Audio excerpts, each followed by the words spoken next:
Welcome back, Web3 TV. I'm Cristina Najera, and today we are at Cardano Summit with Mohamed from Swinburne University of Technology. How are you doing today? Good, thank you very much. I'm very happy to have you here. Welcome. Would you like to start sharing more about you and what you do? I'm Mohamed Ibrahim. I'm a researcher at Swinburne University, and I'm a former Minister of Telecommunications of Somalia, and I'm involved in the technology sector of the government, and I advise the government and other governments in Africa as well. Wow. When did you discover blockchain? Way back, graduate school days, and over the years, I was just doing it from research papers only, and then later on I realized there's more than research, and now we're actually doing it for real, mainly in the fintech industry. So we developed some apps that allow people in the diaspora to send money back home. One of them is called Yale, and it's operational. And now we're more focused on the land management and other areas, the ID cards and so on, put them on a blockchain. So I'm very excited about it. Wow, how the government is utilizing this technology? It's early days. I think we're going through a learning curve. So the idea is, first of all, to explain why blockchain-based solutions are better than the normal databases like Oracle and so on.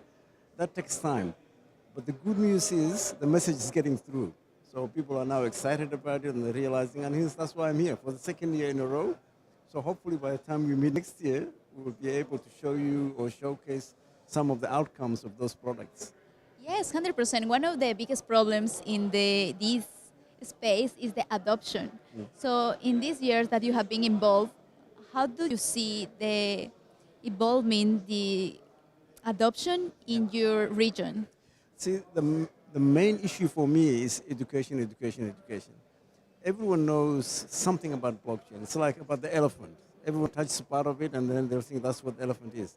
But really knowing the whole story, that's what matters. So the adoption rate is very slow in Africa and even slower in my own country.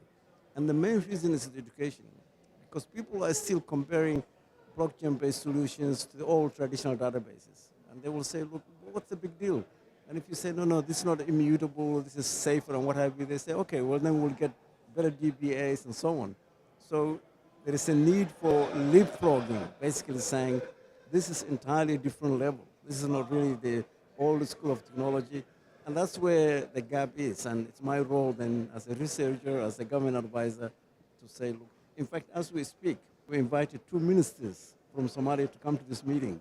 So hopefully they will be learning something from this and taking it back home as well. Yeah. Wow, very interesting, because I like to compare the internet with blockchain, because long time ago, internet was new, people didn't understand how it works, and now we all use it. However, we don't really know how it works behind.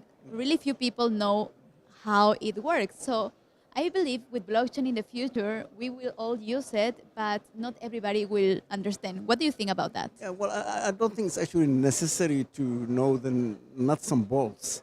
It's like driving a car. You don't have to be an engineer and be able to get the plugs and what have you, as long as you're a good driver. So my comparison is, by no means use the technology, but you have to be aware about the risks. See, I was in the technology industry for nearly 20 years or more. I worry when things work. And the reason is because I know what can go wrong.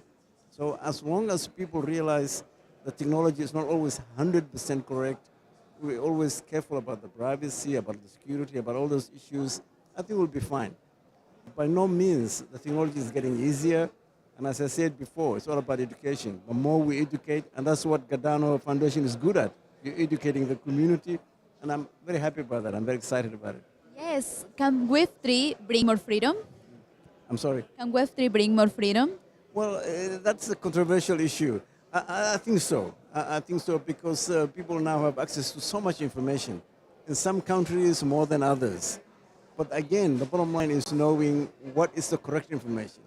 With all the social media issues, with all the fake news, with all the other problems, it becomes harder. And that's where, again, we need more education. People should be able to classify and say, look, this looks like fake news and this is like real news.